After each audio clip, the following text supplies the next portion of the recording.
Então, professor Zanotti, para garantir, né, dar uma garantia a essas pessoas que se submetem a esses experimentos e a essas atrocidades que aconteceram, existe um órgão regulamentador aqui no país, que é o CONEP. Eu gostaria que você falasse um pouquinho dele, como que ele surgiu, como que ele está evoluindo.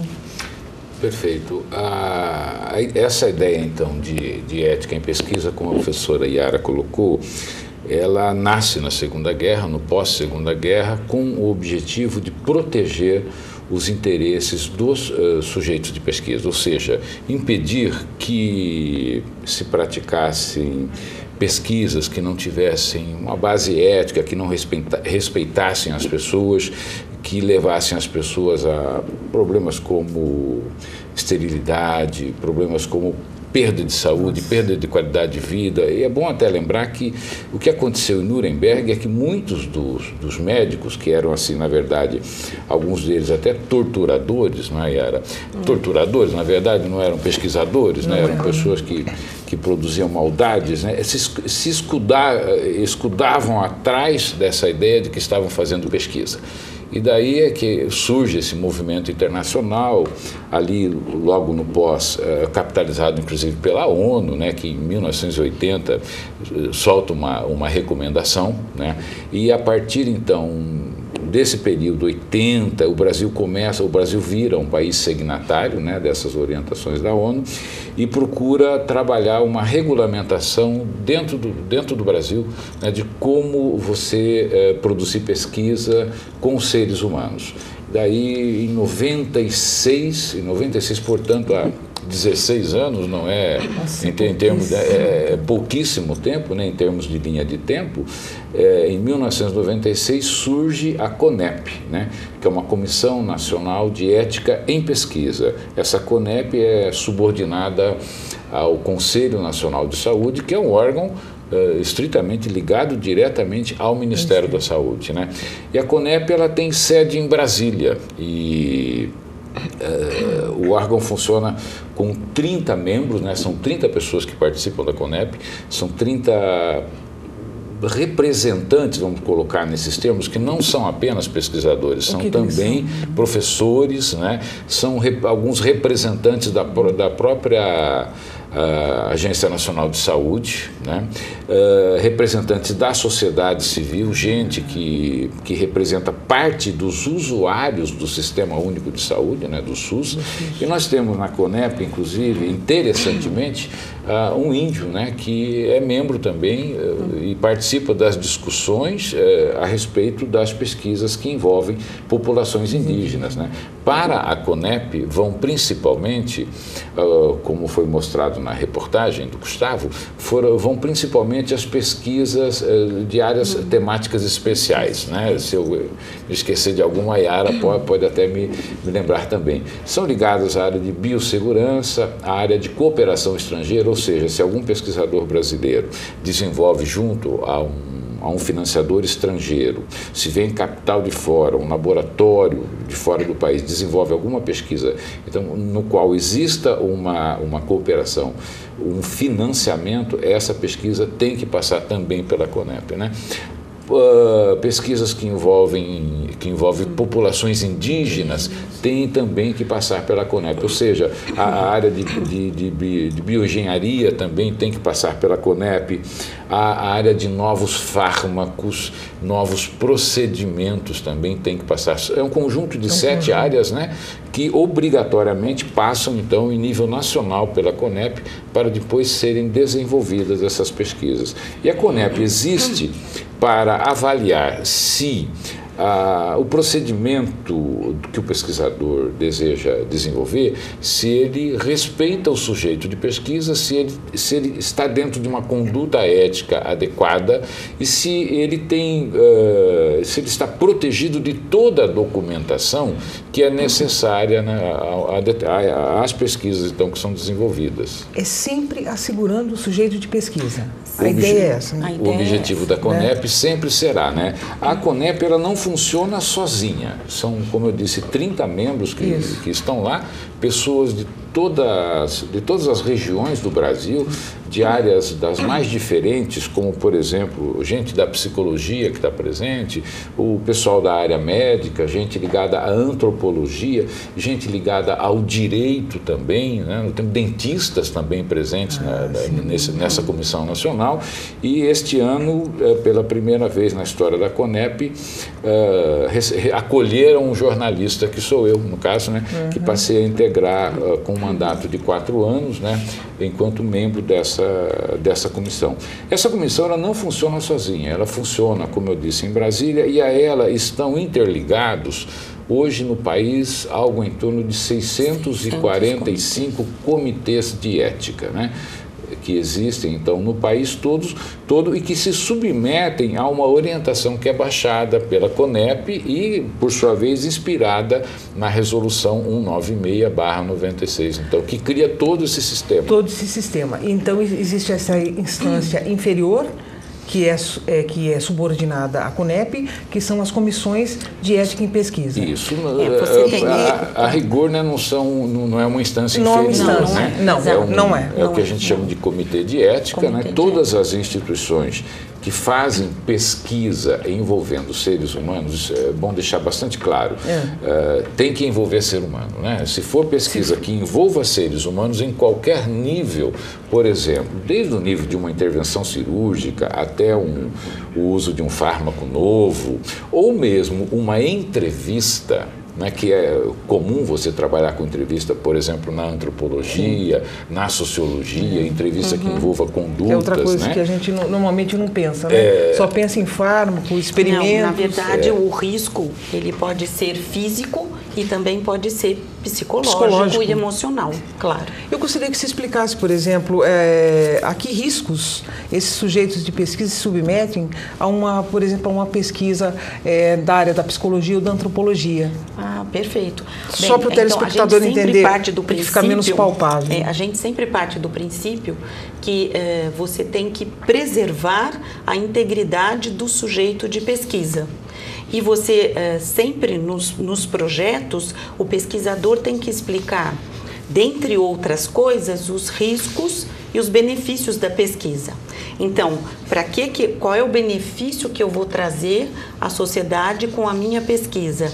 E no caso do risco, é a teoria do risco mínimo ou inexistente. Então, você tem alguns riscos, inexistente é praticamente uma ideologia, não existe. Não existe. Porque qual é o risco que você me coloca? Então, me lembra uma vez uma pesquisa que tinha a seguinte pergunta para as pessoas que tinham um déficit mental. O que elas pensavam do trabalho menos remunerado que elas receberiam. Então, o comitê não aceitou esse tipo de questionamento. Por quê? Porque isso fere princípios de integridade do sujeito. Então, é apenas um exemplo. Se você levanta algumas questões voltadas para o sofrimento e você traz à tona um sofrimento, ou coisas que a pessoa não está preparada para pensar ou para associar, você pode deflagrar uma série de desequilíbrios a partir de uma entrevista. Sim. Então, dentro do comitê, nós analisamos as questões, sabemos como vai ser abordado com a pessoa, porque experimentos anteriores mostram, mesmo que sejam em questões sociais, que você pode gerar um desequilíbrio. Ok? Então, não é só aquilo que é invasivo. Que é invasivo, vai tirar um sangue, então precisa de um comitê. Ou vai tomar um remédio, então precisa ir ao comitê. Tudo que vá ferir o sujeito dentro do conceito, como o professor Zanotti colocou, o conceito de saúde da ONU é o seu equilíbrio físico, mental e espiritual. Perfeito. Então, dentro dessa concepção, daí a beleza de nosso comitê ter sido aberto. Eu não sei se você sabe, mas o comitê da PUC é um dos mais velhos do Brasil. Não. Desses 600, ele está lá entre os primeiros 10. Então, é um comitê bastante idôneo. E é um comitê que traz novidades. Por exemplo, como é o caso do presidente ser um jornalista. Né? Como é que aconteceu essa história? É uma situação inédita, né? Uma nomeação inédita. A gente precisa pontuar também o seguinte, o papel do comitê, como eu estava colocando antes. Olha, você tem no Brasil cerca de 645, o número mais recente é esse, comitês de ética. Essa pesquisa da qual a professora Yara nos falou, envolvendo a área de psicologia, ela não é uma pesquisa de área temática especial. Consequentemente, ela não vai para Brasília, ela não passa na CONEP. Ela basta uma aprovação no Comitê de Ética da PUC de Campinas. No caso, a PUC de Campinas possui um dos 3 ou 4 comitês de ética que funcionam hoje no município, né, e a gente avalia todas as pesquisas que são desenvolvidas aqui na PUC. Esse comitê nosso é um comitê multidisciplinar, ou seja, envolve professores, pesquisadores, todos são pesquisadores, cerca de 30, são 30 membros também, de várias áreas, né, de todos os campi da PUC de Campinas.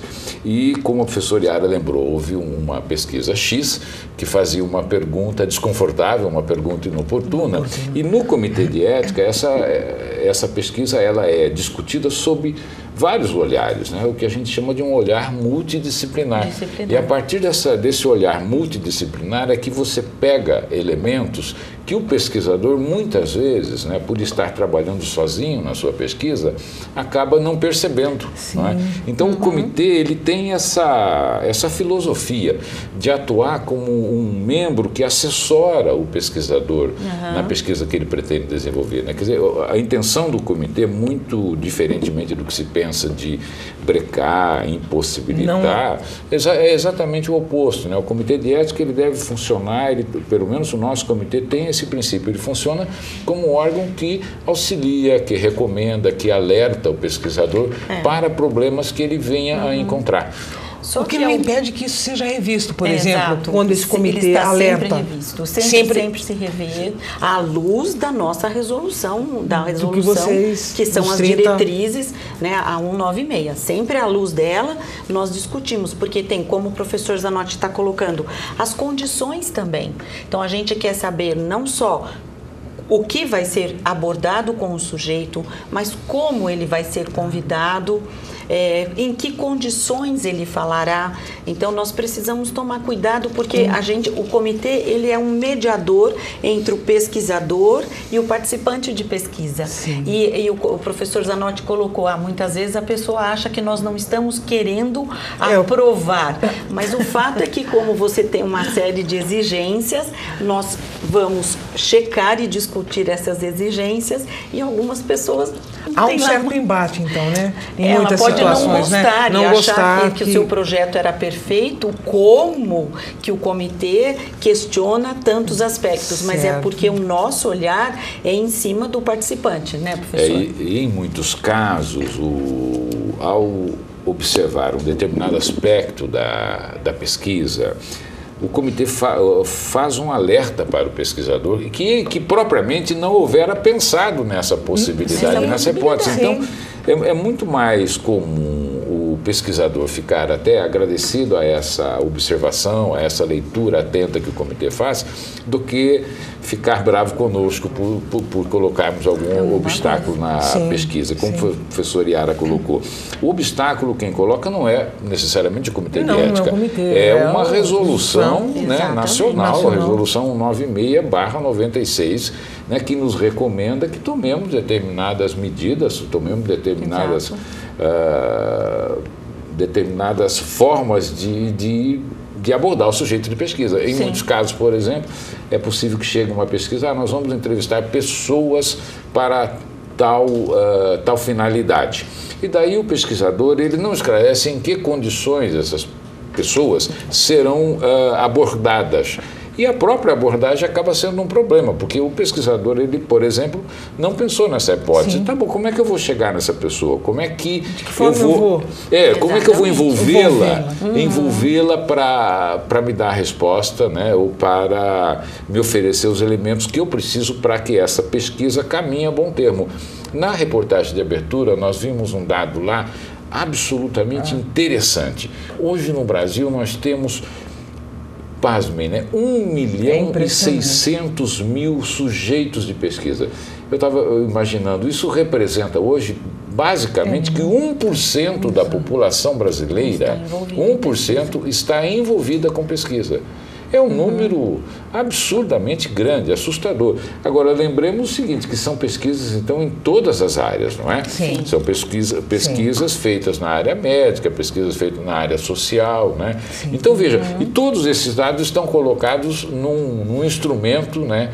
Que, como a reportagem colocou, se chama Plataforma Brasil, que é um banco de dados fantástico. Só que eu tenho uma série de coisas ainda, com muita curiosidade, mas eu vou ter que já dar uma paradinha nesse nosso primeiro bloco aqui. Nós chegamos já ao final dele. Tá bom? É só um instantinho. No próximo bloco, o programa Ponto de Encontro continua conversando sobre a ética em pesquisa com seres humanos. É só um instantinho.